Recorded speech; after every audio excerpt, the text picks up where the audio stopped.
الحمد للہ وکفى والسلام علی عباده الذین اصطفى اما بعد قال اللہ تبارک وتعالی فی القرآن المجید والفرقان الحمید اعوذ باللہ من الشیطان الرجیم بسم اللہ الرحمن الرحیم ما كان محمد ابا احد من رجالکم ولکن رسول اللہ وخاتم النبیین صدق اللہ العظیم۔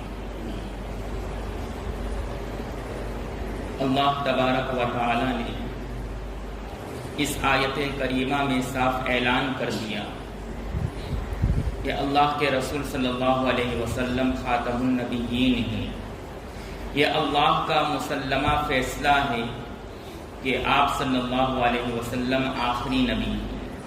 اب آپ کے بعد نہ کوئی نبی آئے گا اور نہ ہی کوئی نبی پیدا ہوگا، لیکن کچھ لوگ اپنی ذاتی مفادات کے لیے، اپنی دکانداری کو چمکانے کے لیے نبوت کا جھوٹا دعویٰ کر کے اپنے اس دکان کو چلانے کی کوشش کرتے ہیں۔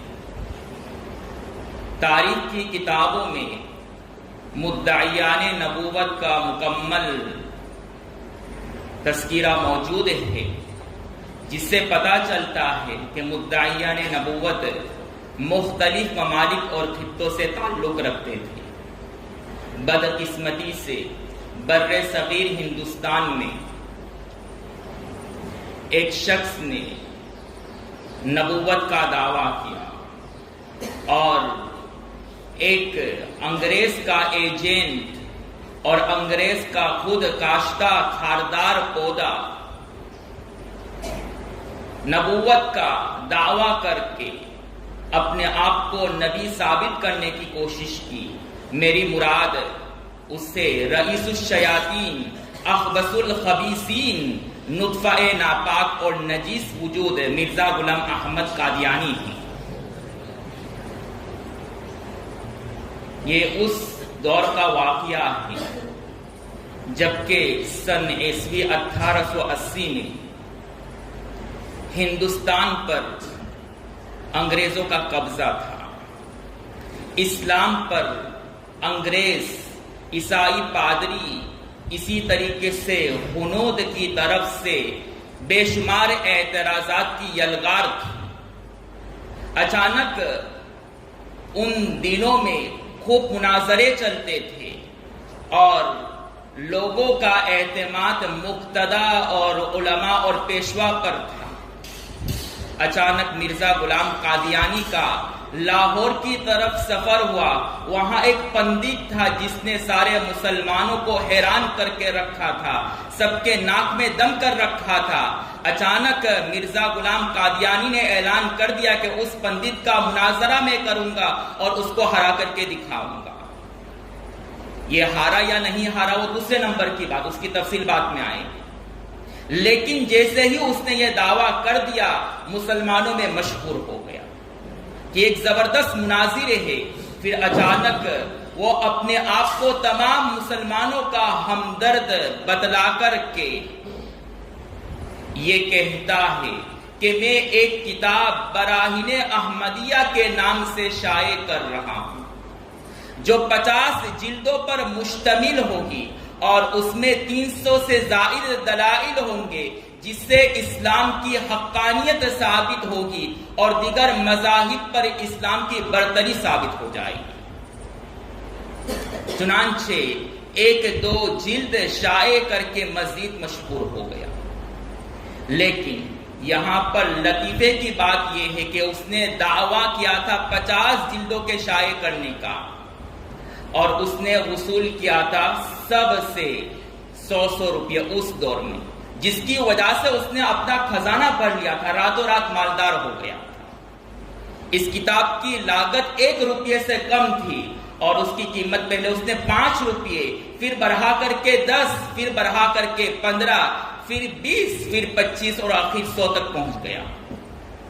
لیکن چونکہ وہ مشہور ہو گیا تھا اس لیے سارے لوگ اس کی کتابوں کو خریدنے لگ گئے اور بالآخر مشکل سے وہ اپنی پوری زندگی میں صرف 5 ہی حصے شائع کر سکا۔ لوگوں نے شکایت کی کہ آپ نے تو 50 جلدوں کا وعدہ کیا تھا اور صرف 5 ہی جلدیں آپ نے شائع کی اور تصنیف کی، تو اس نے 5ویں حصے کے مطبوعے میں اور ابتدا میں لکھ دیا تھا کہ میرا ارادہ تھا 50 کے شائع کرنے کا، 50 جلدوں میں کتاب لکھنے کا، لیکن اللہ نے مجھے الہام کیا کہ اب صرف 5 ہی شائع کر، اس لیے کہ 50 اور 5 میں صرف 0 کا فرق ہے۔ اس لیے میں آپ سے درخواست کرتا ہوں کہ ان مرزائیوں اور قادیانوں سے لین دین مت کرنا، ورنہ کہیں آپ کی دکان پر آ جائے اور کہے کہ یہ 50 کی چیز ہے لیکن 5 کی نوٹ لے لو، اس لیے کہ 50 اور 5 میں 0 ہی کا فرق تو ہے۔ اس لیے علماء نے لکھا ہے کہ ان سے تجارت کرنا صرف حرام ہی نہیں، قطعی حرام، ان سے تجارت بھی نہ کریں۔ بہرحال راتوں رات اس کتاب کی وجہ سے وہ مشہور ہو گیا، جس کی وجہ سے لوگ جوک در جوک اس سے بیت ہونے کے لیے آئے، خوشی کے مارے پھولے نہیں سماتا۔ لیکن اس نے شروع میں چونکہ خادم اسلام اور مسلمانوں کا ہمدرد دکھانا تھا اس کو کہ میں آپ لوگوں کا ہمدرد ہوں، تو اس نے کہا والذین جاہدوا فینا لنہدینہم سبلنا، کہ جو اس راستے میں محنت کرتا ہے اللہ اس کو آگے بڑھا دیتے ہیں۔ مجھے نہ کسی شیخ سے بیت ہونے کی ضرورت ہے اور نہ کسی کو بیت کرنے کی ضرورت ہے، میں نے کوشش کی تو اس مقام پر پہنچ گئے، آپ بھی کوشش کرو پہنچ جائیں گے۔ لیکن اس کی طبیعت میں جو خباثت تھی اس کو چین سے کہاں بیٹھنے دیتی، لہذا اچانک چند سالوں کے بعد سن عیسوی 1888 میں یہ اعلان کرتا ہے کہ اب میں بیت کا سلسلہ شروع کرتا ہوں اور جو شخص مجھ سے بیت ہونا چاہتا ہے تو لدھیانہ میں شریک ہو جائے، میں اس کو بیت کرنے کے لیے تیار ہوں۔ پھر 1 سال کے بعد 1879 یکم دسمبر میں اس نے بیت کرنے کا سلسلہ شروع کیا۔ 1888 میں اعلان کیا اور 1 سال کے بعد پھر سلسلہ بیت کو شروع کیا۔ اس کے پیچھے کیا وجہ تھی تاخیر کی؟ وہ خود لکھتا ہے کہ میرا ایک دوست مولوی نور الدین کے ساتھ میرے اچھے تعلقات ہو گئے تھے، وہ میرا مرید ہو گیا تھا، تو کشمیر میں اس سے ملنے گیا تھا۔ ان دنوں میں وہ کشمیر میں سرکاری طبیب تھا، وہ بیت کے جلسے میں شریک نہیں ہو پا رہا تھا، اس لیے اس نے مجھے کہا تھا کہ آپ تھوڑے بیت کے سلسلے کو موقوف رکھو، اس لیے کہ میں آپ سے پہلے بیت ہونا چاہتا ہوں۔ یہ حکیم نور الدین کا نام یاد رکھیں، یہ بعد میں وہی ہے جو مرزا غلام قادیانی کا جانشی بنتا ہے، اور اس نے کیا کیا حرکتیں کی مرزا غلام قادیانی کے ساتھ مل کر کے اس کا اندازہ ہوگا۔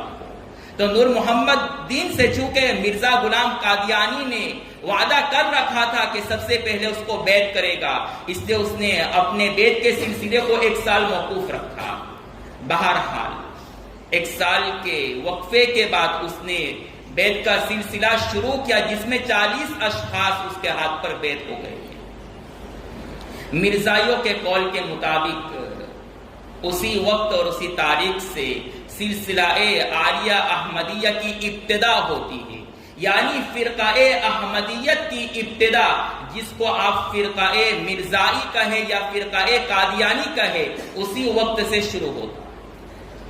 اس فرقے کو فرقہ احمدی بھی کہتے ہیں، فرقہ قادیانی بھی کہتے ہیں اور فرقہ مرزائی بھی کہتے ہیں، اس لیے کہ اس فرقے کے بانی مرزا غلام قادیانی ہے اس کا نام، تو چونکہ اس کے جد امجد کا نام مرزا ہے، اسی کی طرف منسوب کرتے اس کو مرزائی فرقہ کہتے ہیں، اور چونکہ اس بانی کے موصوف کا نام ہے غلام احمد، تو اسی کی طرف موصوف ہوتے منسوب کرتے ان کو احمدی کہتے ہیں، اور چونکہ یہ قادیان میں پیدا ہوا تھا اس لیے فرقہ قادیانی بھی کہتے ہیں۔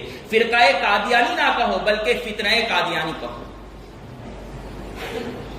اس طرح اس فرقے کی ابتدا ہوئی۔ پھر اچانک سن عیسوی 1819 میں وہ مسیح موعود ہونے کا دعویٰ کرتا ہے اور کہتا ہے کہ میں عیسیٰ ابن مریم ہوں۔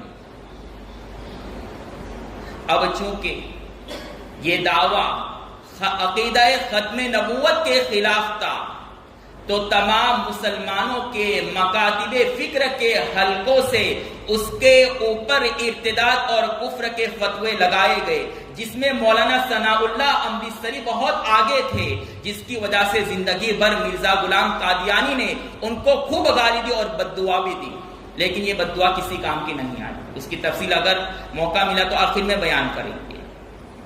بہرحال اس طریقے سے 1890 میں اس نے مسیح موعود اور عیسیٰ ابن مریم کا دعویٰ کیا، علماء اس کے پیچھے پڑ گئے، لیکن مرزا علماء کی نصیحتوں کو سنتا، ان کی نصیحتوں کو سمجھنے کی کوشش کرنے کے بجائے وہ حد درمی پر اتر آیا اور اپنی ضلالت اور اپنی گمراہی اور غلط عقائد پر ایسا جم گیا کہ اس نے باقاعدہ ایک سالانہ جلسہ لدھیانہ میں منعقد کیا تاکہ ناواقف مسلمان کو اپنے دام فریب میں گرفتار کر کے اپنے اس مشن کو اور کامیاب کر سکے۔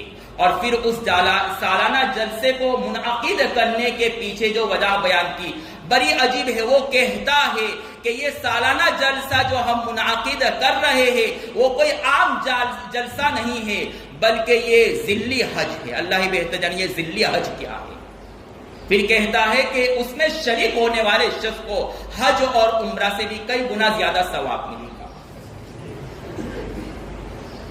لیکن افسوس کی بات، وہ اپنی اس شنی اور ناپاک حرکت سے باز نہیں آیا، اپنے غلط اور فاسد عقائد کو پھیلاتا رہا، اس وجہ سے کہ یہ انگریز کا ایجنٹ اور انگریز کا خود کاشتہ خاردار پودا تھا، اور وہ ایک خاص سازش اور خفیہ اسکیم کے ماتحت کام کر رہا تھا۔ وہ خفیہ اسکیم کیا ہے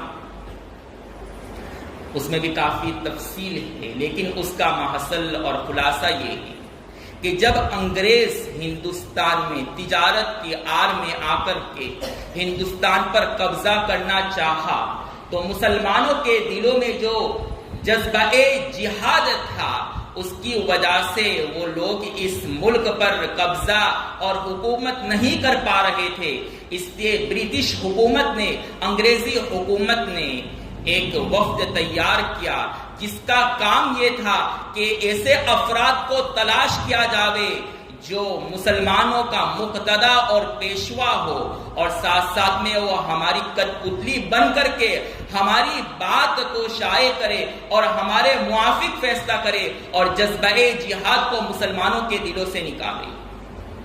بالآخر 4 اشخاص ایسے مل گئے جو برٹش حکومت اور انگریزی حکومت کے کٹپتلی بننے کے لیے تیار تھے۔ چونکہ اس دور میں اماموں کا ایک دورہ تھا، سب ہی ان کی باتیں مانتے تھے، لہذا اب ایک ایسے امام کی ضرورت تھی جو مسلمانوں کا ہمدرد بن کر کے غلاموں کی برٹش حکومت کی غلامی کرے اور ان کے اشاروں پر نچ کر کے مسلمانوں کے دل سے جذبہ جہاد کو ختم کرے۔ چنانچہ ان 4 اشخاص میں سے جس نامی کا انتخاب ہوا وہ مرزا غلام قادیانی تھا۔ انگریز نے اس کا انتخاب کیوں کیا؟ اس کی وجہ یہ ہے کہ ان کا خاندان پہلے ہی سے انگریزی حکومت کا وفادار تھا۔ چنانچہ مرزا غلام کے والد غلام مرتضی انگریزی حکومت کے ملازم تھے۔ صرف اتنی ہی بات نہیں بلکہ جب انگریزوں کو لشکر اور ہتھیار کی ضرورت پڑی تو مرزا کے والد نے 50 سے زائد گھوڑے اسی طریقے سے کئی جنگجو مردوں کو ان کے ہاتھ میں تھما دیا تاکہ وہ مسلمانوں کے خلاف لڑ سکے، جس کا مطلب یہ نکلتا ہے کہ اس کا خاندان یعنی مرزا کا خاندان مسلمانوں کے خون سے رنگا ہوا تھا، ان کے ہاتھ مسلمان کے خون سے رنگا ہوا تھا، اس نے مرزا کا انتخاب کیا۔ یہ ہے اس فرقے کی ابتدا اور مرزا غلام قادیانی کے وجود اور ظہور پذیر ہونے کا واقعہ۔ اس کے بعد ہم مرزا غلام کے سوانح حیات اور اس کی زندگی کو سامنے رکھتے ہیں، اس لیے کہ کسی تحریک کے عقائد، افکار اس کی شخصیت کے ارد گرد گھومتے ہیں، اور کسی تحریک کو سمجھنے کے لیے ضروری ہے کہ اس تحریک کی شخصیت کی نجی زندگی کو سمجھا جائے کہ اس کی زندگی کیسی تھی، وہ کس طرح زندگی بسر کرتا تھا۔ لہذا مرزا غلام قادیانی کی زندگی بڑی عجیب، ایسی عجیب زندگی کہ وہ اپنی تحریرات میں، اپنے ملفوظات اور مکتوبات میں ایسی عجیب و غریب اور دلچسپ اور مضحکہ خیز بات لکھی ہے کہ ان کو پڑھ کر کے بے ساختہ دل کہہ دیتا ہے کہ اگر دیوانگی کا عالمی ایوارڈ کسی کو ملنا چاہیے تو وہ ہے مرزا غلام قادیانی۔ اگر جنون پن کا ایوارڈ کوئی مستحق ہو سکتا ہے تو مرزا غلام قادیانی کے علاوہ کوئی مستحق نہیں ہو سکتا ہے۔ ہم مرزائیوں کو دعوت دیتے ہیں کہ اس اسٹیج پر آ کر کے اپنے امام کے دیوانگی کے ایوارڈ کو لے جائیں۔ چنانچہ اس بیگن کے تھالی کا پس منظر اور اس کی زندگی ہم آپ کے سامنے رکھتے ہیں کہ وہ کیا چیز تھی، اس کی حقیقت کیا تھی۔ چنانچہ سب سے پہلے ہم اس کے نسب نامے اور خاندان کے بارے میں بات کرتے ہیں۔ وہ خود اپنے نسل اور خاندان کے بارے میں بیان کرتا ہے کہ میرا نام مرزا غلام احمد قادیانی ہے، اور میرے والد کا نام غلام مرتضیٰ ہے، اور میرے دادا کا نام عطا محمد ہے، اور پردادا کا نام ذہن سے نکل گیا گل محمد ہے، اور والدہ کا نام چراغ بی۔ اور پھر آگے کہتا ہے کہ ہمارا خاندان سمرقند سے ہجرت کر کے ہندوستان صوبہ پنجاب ضلع گرداسپور قصبہ قادیان میں بس گیا، اور ہم مغل برلاس خاندان سے تعلق رکھتے ہیں۔ لیکن یہاں پر لطیفے کی بات یہ ہے کہ مرزا کس خاندان اور نسل سے ہے اس کا فیصلہ کرنا مشکل ہی نہیں، ناممکن نظر آتا ہے، اس لیے کہ مرزا اپنے خاندان اور نسل کے بارے میں ایسی متضاد باتیں اور بیان کرتا ہے کہ یہ فیصلہ کرنا مشکل ہو جاتا ہے کہ وہ اصل میں تھا کیا، اس کا خاندان ہے کیا۔ بلکہ مولانا الیاس گمن نے یہاں تک کہہ دیا کہ وہ حلال زادہ نہیں حرام زادہ تھا۔ چنانچہ وہ ایک موقع پر کہتا ہے کہ میں مغلوں خاندان سے تعلق رکھتا ہوں، پھر دوسری طرف کہتا ہے کہ میں فارسی النسل ہوں۔ جب اس نے وہ احادیث اور روایتیں پڑھی ہے جس میں ایک فارسی النسل شخص کی فضیلت بیان کی گئی ہے کہ ایک فارسی النسل شخص انسان آئے گا جو دین کو خوب پھیلائے گا، جس کا مصداق علماء نے اور محدثین نے امام اعظم کو قرار دیا، تو ان احادیث اور روایات کو دیکھ کر کے وہ مچل اٹھتا ہے اور کہتا ہے کہ وہ شخصیت میں ہی، اس لیے میں فارسی النسل ہوں۔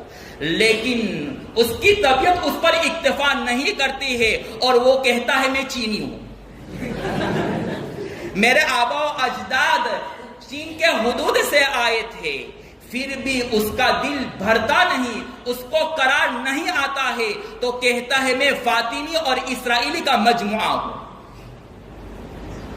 اور تمام دعووں کا ریکارڈ توڑتے ہوئے پھر آگے اپنے نسل کو ثابت کرتے ہوئے ہنود کو اور ہندوؤں کو خوش کرنے کے لیے ان سے زبردستی رشتہ اور ناطہ جوڑنے کے لیے کہتا ہے کہ میں کرشن ہوں، وہ بھگوان ہوں جس کا ظہور ہونے والا ہے، لہذا مجھے مان لو۔ اور اس پر بھی بس نہیں کرتا ہے، سکھوں کو خوش کرنے کے لیے کہتا ہے میں مہاراجا جے سنگھ ہوں، اس لیے مجھے مان لو۔ پھر مختلف نسلوں کو ثابت کرنے کی کوشش کرتا ہے، ایسی کلا بازی کھاتا ہے وہ، اور ایسا کرتب دکھاتا ہے، پھر کہتا ہے میں مختلف نسلوں سے ہوں. چنانچہ وہ کہتا ہے میں آدم ہوں، میں ابراہیم ہوں، میں ہی یعقوب ہوں، میں ہی یوسف ہوں، میں ہی ابراہیم ہوں، میں ہی سب کچھ ہوں. اب باقی کیا رہ گیا؟ مخنث بتانا رہ گیا. لیکن ان تمام نسلوں پر خط تنسیق کا دائرہ کھینچتے ہوئے اور اپنی تمام نسلوں کو منسوخ کرتے ہوئے ایسی لمبی چھلانگ مارتا ہے کہ اپنے آپ کو نوع انسانی کے دائرے سے باہر نکال پھینکتا ہے اور کہتا ہے میں آدم زاد ہی نہیں ہوں. تو کیا ہے؟ حرام زاد ہے. پھر کیا کہتا ہے؟ میں آدم زاد نہیں ہوں بلکہ معجون مرکب ہوں. کون سا معجون مرکب؟ نور الدین حکیم نے جو تیار کیا مختلف نطفوں سے، وہ معجون مرکب ہے. اور جب اس پر بھی بس نہیں چلتا ہے، اس کی بے چینی ختم نہیں ہوتی ہے، تو وہ کہتا ہے کہ میں تو انسان نہیں، جمادات میں سے بیت اللہ ہوں. اور جب اس پر اکتفا نہیں کرتا ہے، اس پر بس نہیں کرتا ہے، تو بعد میں کہتا ہے میں حجر اسود ہی ہوں. مرزائیوں کو ہم کہتے ہیں کہ جب یہ حجر اسود ہے تو تمہیں مکہ المکرمہ اور کعبۃ اللہ جانے کی ضرورت نہیں ہے. خیر الامور اوساطھا پر عمل کرتے ہوئے نہ ہی اوپر اور نہ ہی نیچے، بیچ میں اس کو چوم لو، حجر اسود کی فضیلت حاصل ہو جائے گی.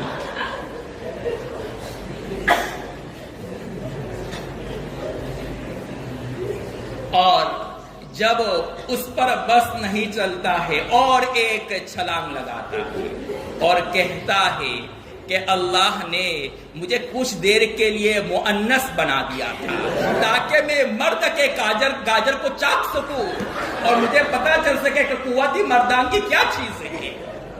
اور خبیث اس پر اکتفا نہیں کرتا ہے، کیا کہتا ہے میں مریم بن گئی اور اللہ نے اپنے قوتی مردانگی مجھ پر ظاہر کر کے میں نے 9 ماہ تک عیسیٰ کو اپنے پیٹ میں رکھا اور پھر اس کو جنما. ہم مرزا کو کہتے ہیں شکر منا کہ تو اس دور میں پیدا نہیں ہوا، ورنہ اس دور کے حقیقی گاجر مل جاتے ہیں تو ایک نہیں کئی سو بیگنے تو جنم دیتی.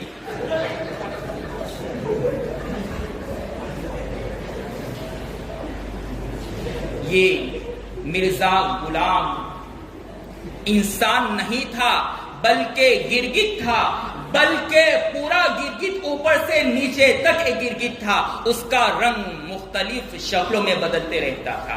کبھی کہہ رہا میں فارسی نسل ہوں، کبھی کہہ رہا میں چینی ہوں، کبھی کہہ رہا میں حجر اسود ہوں. یہ فیصلہ کرنا ہی مشکل ہو گیا کہ تو ہے کیا. لیکن معروف و مشہور یہی ہے کہ مغلوں خاندان سے اس کا تعلق تھا اور اس کے آباء و اجداد سمرقند سے تشریف لا کر کے پنجاب میں بس گئے تھے. اور چونکہ اس زمانے میں مغل بادشاہ بابر کا دور تھا اور مغلوں سے اس کا تعلق تھا، تو بابر بادشاہ نے اس کو 80 زمینوں پر مشتمل جاگیر عطا کی. پھر سکھوں کا دور آیا، انہوں نے ان تمام زمینوں پر قبضہ کر لیا اور مرزا غلام قادیانی کے آباء و اجداد کلاش اور کنگال اور غریب ہو گئے تھے. پھر جب انگریزی حکومت آئی، ان کی وفاداری کی، تو انگریزی حکومت نے ان کے خزانے پھر سے بھر دیے. اس تاریخ کو یاد رکھنا، اس کی بھی ضرورت پڑے گی آگے، کہ آخر میں وہ کلاش ہو گئے، کنگال ہو گئے، تو ان کے جیبوں میں خط مل کے علاوہ کچھ نہیں.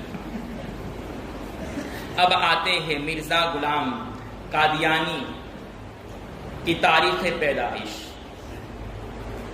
مرزا غلام کی سن پیدائش بھی ایک لا ینحل معمہ ہے، ایک لا ینحل عقدہ ہے، بلکہ اس کی متضاد باتوں سے معلوم ہوتا ہے کہ مرزا غلام قادیانی کو خود معلوم نہیں تھا کہ وہ کب پیدا ہوا، بلکہ اس کے اہل خانہ کو بھی معلوم نہیں تھا کہ اس کی سن پیدائش کیا. چنانچہ مرزا غلام قادیانی کہتا ہے کہ میں سن عیسوی 1839 میں پیدا ہوا. پھر کہتا نہیں بلکہ میں سن عیسوی 1840 میں پیدا ہوا. پھر اس کے بیٹے مرزا بشیر احمد کہتا ہے نہیں، تخمیناً 1830 میں پیدا ہوا، سن عیسوی 1830 میں. پھر کبھی کہتا ہے نہیں، سن عیسوی 1835 میں پیدا ہوا. لیکن محقق بات یہ ہے کہ یہ 1840 میں پیدا ہوا یا 29 میں، اور اس کی پیدائش قادیان میں ہوئی جو کہ پنجاب میں۔ لیکن ان کو یہ کلا بازی اور یہ کرتب دکھانے کی ضرورت کیوں پیش آئی؟ سن پیدائش میں تبدیلی کرنے کی ضرورت کیوں پڑی؟ اس کے پیچھے بھی وجہ ہے۔ الاربعین میں اس پر جو مختلف وحی نازل ہوئی، اس میں سے ایک وحی یہ ہے، اس کے اوپر مختلف زبانوں میں وحی نازل ہوئی، عربی زبان میں، کہیں انگریزی زبان میں، کہیں پنجابی زبان میں۔ کہتا ہے میرے پاس 2 فرشتے آئے تیچی تیچی اور کہا کہ وہی I love you, I am with you, I shall help you, یہ سب وہی لے کر کے آتے ہیں فرشتے میرے پاس۔ پیتی پیتی رہ گئی، اللہ ہی بہتر جانے کیا ہے، چوں چوں ہو گیا یہ وہی۔ اور اس کے کاتبان وحی شام لال اور پنڈت رام سنگھ اور کالیا بوداس تھا، یعنی اس کے کاتبان وحی بھی غیر اور ہنود تھے، اور فرشتوں کا نام بھی عجیب عجیب، تیچی تیچی، اللہ۔ تو کیا کہتا ہے الاربعین میں کہ میرے اوپر وحی نازل ہوئی، فَلَنُحْيِيَنَّكَ حَيَاتًا طَيِّبَةً 80 حَوْلَةً أَوْ قَرِيبًا مِّن ذَلِكَ، کہ اے مرزا ہم تجھے آرام دہ زندگی دیں گے، اور تمہاری زندگی 80 یا اس کے قریب قریب تمہاری عمر ہوگی۔ اب چونکہ 1839 یا 40 میں پیدا ہوا تو اس کی وفات 1900 عیسوی 8 میں ہوئی، تو مشکل سے اس کی عمر 70 سال بنتی ہے۔ اب چونکہ اس نے پیشین گوئی کی اور دعویٰ کیا کہ مجھے الہام اور وحی ہوا کہ 80 سال میری عمر ہوگی، تو اب اس کو ثابت کرنا تھا، اس لیے اس کے بیٹے نے کبھی 30 کہا اور کبھی 31 کہا، اور مشکل سے اگر ہم ان تمام باتوں کو رکھتے ہیں، تمام تاریخ کو مد نظر رکھتے ہیں، تو 75 سال اس کی عمر ہوگی، زیادہ نہیں ہوگی۔ بہرحال یہ مرزا غلام قادیانی کی سن پیدائش کے متعلق کچھ باتیں تھیں۔ اب اس کے بعد اس کی ناقص تعلیم کے بارے میں کچھ بات کرتے ہیں۔ اس کی ناقص تعلیم کا حال کیا ہے؟ چنانچہ وہ خود بیان کرتا ہے کہ جب میں 7 برس کا ہوا تو میرے والد نے ایک نوکر بحیثیت معلم، دیکھیں کیسے گھٹیا زبان، استاذ کو نوکر کہہ رہا ہے، ایک نوکر بحیثیت استاذ فضل الہی کو مقرر کیا تھا کہ مجھے قرآن شریف پڑھائے اور فارسی کی ابتدائی کتابیں پڑھائے۔ پھر جب میں 10-12 سال کا ہوا تو منطق، فلسفہ اور نحو و صرف کے کچھ قاعدے جو میں مکمل نہیں پڑھ سکا، اس کے لیے ایک دوسرا استاذ متعین کیا جس کا نام فضل احمد تھا۔ اور جب میں 15 یا 18 سال کا ہوا تو میری تربیت کے لیے والد ماجد نے گلشاہ علی کو میرے لیے مقرر کیا تھا تاکہ وہ بحیثیت معلم نوکر بن کر کے میری تربیت کرے۔ دیکھیے یہاں پر بھی اپنے استاد گل علی شاہ کے لیے نوکر کا لفظ استعمال کر رہے ہیں۔ 3 استاد کا ذکر ملتا ہے جو معروف و مشہور ہے مرزا کے، ایک فضل الہی فضل احمد اور گل علی شاہ۔ مولوی فضل الہی حنفی تھے اور فضل احمد اہل حدیث تھے اور گل علی شاہ شیعہ تھے۔ لیکن اگر تحقیقی بات سامنے آ جائے اور تحقیقی کسوٹی پر مرزا کی اس بات کو پرکھا جائے اور جانچا جائے تو یہ بات سامنے آئے گی کہ یہاں پر بھی اس نے کس بیانی سے کام لیا۔ وہ کہتا ہے کہ گل علی شاہ نوکر بن کر کے میرے استاذ بنے، جبکہ مولانا ابو القاسم رفیق فرماتے ہیں کہ اصل بات یہ ہے کہ جب مرزا کے والد کا جو مطب دوا کھانا تھا قادیان میں نہیں چلا تو وہ بطالہ چلے گئے تھے تاکہ وہاں اپنے مطب کھانے کو چلا سکے، چنانچہ وہ اپنے مطب کھانے میں والد رہتے تھے، اور مرزا غلام وہاں قریب میں ایک مسجد تھی جہاں گل علی شاہ سے علم حاصل کرتا تھا۔ پھر آگے رقم تراز ہے کہ غل علی شاہ شیعہ کے بڑے عالم شمار ہوتے تھے، اس لیے اس کے آستانے پر بڑے بڑے رئیس اور امراء آتے تھے، یہاں تک کہ غلام کے والد بھی اس کے دسترخوان پر شریک ہوتے تھے۔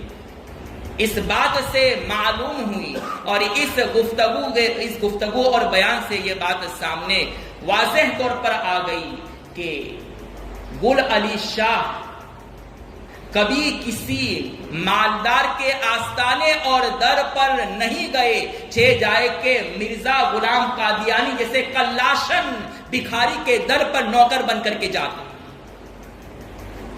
لیکن اپنی تعلق اور انا کو تسکین دینے کے لیے اپنے استاد کو بھی نہیں چھوڑا اور کہا کہ وہ تو میرا نوکر تھا، تیرے گھر پر نوکر بن کر کے کہاں تھا، تو اس قابل تھا کہ اس کے وہاں نوکر بن کر کے جا رہا۔ یہ تو اس کی دینی تعلیمی کا حال ہے، اور دنیاوی تعلیم کا حال کیا ہے؟ مختاری امتحان جب دینے گیا خوب محنت کی لیکن کچھ کام نہیں آیا، اس لیے کہ امتحان میں چوری کرتے ہوئے پکڑا گیا، اس کو فیل کر دیا گیا، نہ دین میں کامیاب رہا نہ دنیاوی اعتبار سے کامیاب رہا۔ ان تمام باتوں سے معلوم ہوا کہ مرزا غلام قادیانی نے کوئی تعلیم مکمل حاصل نہیں کی اور اس کے اساتذہ مختلف مکاتب فکر سے تعلق رکھتے تھے اور وہ کوئی مکمل عالم نہیں تھا، کسی ادارے سے اس نے فراغت حاصل نہیں کی تھی۔ پھر بھی جب نبوت کا دعویٰ کرنے پر آتا ہے تو بے شرم بن کر کے کہتا ہے کہ میں خود اللہ سے علم حاصل کروں گا، جبکہ وہ خود کہہ چکا ہے کہ میرے 3 استاد تھے۔ یہاں پر بھی اس کا دعویٰ غلط ثابت ہو جاتا ہے۔ اب ہم اس کی جوانی، بچپن اور لڑکپن کی طرف آتے ہیں۔ اس کا بچپن، لڑکپن اور جوانی کس طرح گزرا بڑا عجیب ہے۔ چنانچہ کتابوں میں لکھا ہے تھالی کا بیگن، اس کا ضرور مطالعہ کریں، پڑھ کے ہنستے رہیں گے اور تھک جائیں گے۔ تھالی کا بیگن، اس میں لکھا ہوا ہے کہ ایک مرتبہ دوستوں نے بچپن میں مرزا غلام قادیانی سے کہا جاؤ گھر سے شکل لے آؤ، چنانچہ اس نے برتن میں کوئی سفید چیز اس کو نظر آ گئی، جیب میں وہ چیز بھر لی اور گھر سے باہر نکلتے ہوئے مٹھی بھر کر کے وہ چیز اپنے منہ میں بھر لی تھی۔ بس کیا تھا کہ اس کا چہرہ لال پیلا ہو گیا اور حواس باختہ ہو گیا، اس لیے کہ اس نے جو چیز کھائی تھی وہ پسی ہوئی چینی نہیں تھی، پسا ہوا نمک تھا۔ بیچارے کو معلوم ہی نہیں تھا کہ نمک کیا ہے چینی کیا ہے، اس میں فرق معلوم نہیں تھا۔ گھر میں کوئی موجود نہیں تھا، امی جان نے کہا مرغی ذبح کر دو، چنانچہ اس نے مرغی پکڑی، مرغی تو صاف بچ گئی، مرغی کیا ذبح ہوتی اس کی انگلی ہی ذبح ہو گئی۔ ایک مرتبہ کہتا ہے امی سے کہ نان کے ساتھ کچھ کھانے کے لیے سالن دو، کہا کچھ نہیں ہے، تو کہا کچھ چاہیے، تو کہا گڑ کھا لو، تو کہا گڑ سے نہیں کھاؤں گا، پھر کہا چینی سے کھاؤ، تو کہا چینی بھی نہیں کھاؤں گا، پھر کہا کہ اچار سے کھا لو، تو کہا اچار بھی نہیں کھاؤں گا۔ تو اس کی والدہ کو غصہ آیا اور غصے میں چلا کر کے بول پڑی کہ وہاں راکھ پڑا ہوا ہے وہی کھا لے، چنانچہ اس نے راکھ کو اٹھا کر کے کھا لیا، اپنے ہاتھ تو کالا ہی کیا ساتھ ساتھ اپنا منہ بھی کالا کر بیٹھا۔ ایسا دماغی طور پر کمزور آدمی تھا۔ اور جوانی میں کیا حال ہے؟ لطف کی بات یہ ہے کہ فلمیں بھی دیکھنے جاتا تھا، عورتوں سے اپنے پیر اور ہاتھ خوب دبوا ہے، اب وہ دوسرا دبوائے یا نہیں وہ تو اللہ ہی بہتر جانے۔ چنانچہ ایک خاتون زینب بی بی کہتی ہے کہ حضرت کے پیر دبوانے میں بہت مزہ آتا ہے، حضرت کے پیر دبنے سے مجھے کوئی تھکان محسوس نہیں ہوتی ہے۔ اس زینب بی بی کو کیا معلوم کہ جس کے پیر تم دبوا تمہیں مزہ آ رہی تو اس کو دبوانے میں مزہ آ رہا، دونوں طرف سے مزہ ہی مزہ۔ اسی طریقے سے عائشہ بی بی سے رات دن پنکھے لگوانا، رات بھر اس کے گھر میں پڑے رہنا، یہاں تک کہ پوری رات وہاں پڑی رہتی تھی۔ ایک پاگل خادمہ آ گئی مرزا غلام قادیانی کے سامنے برہنہ ہو کر کے وہیں غسل کرنے لگ گئی. کسی نے کہا او پگلی ہمارے مسیح موعود سامنے ہے. تو کہا حضرت کو نظر کہاں آتا.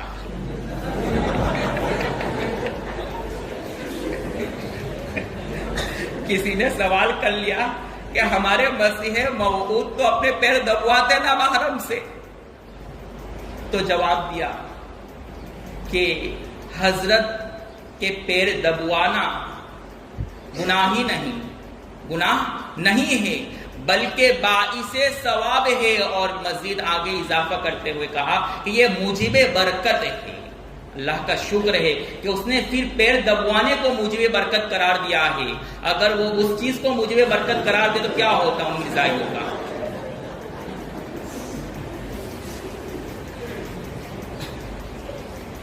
یہ تو اس کے لڑکپن، جوانی اور بچپن کی بات ہے. اور اس کے پاگل پن اور بے وقوفی کا عالم یہ تھا کہ اس کو جوتے اور جرابے بھی پہننے نہیں آتا تھا.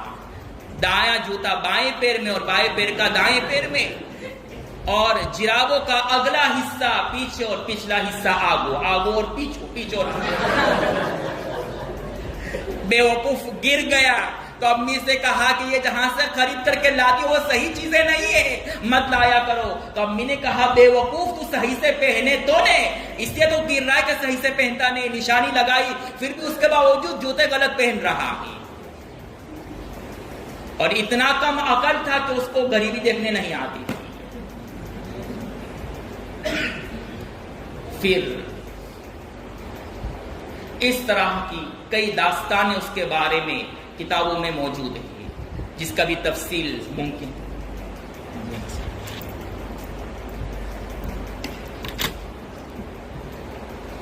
اس پر میں اپنی بات کو ختم کرتا ہوں. اگر موقع ملا تو کسی اور موقع پر بات کریں گے. اور بھی بہت تفصیل گفتگو ہے. آپ سے معذرت خواہ ہوں کہ اپنے موضوع کو سمجھ نہیں پایا. وقت و دعوان الحمدللہ رب العالمین.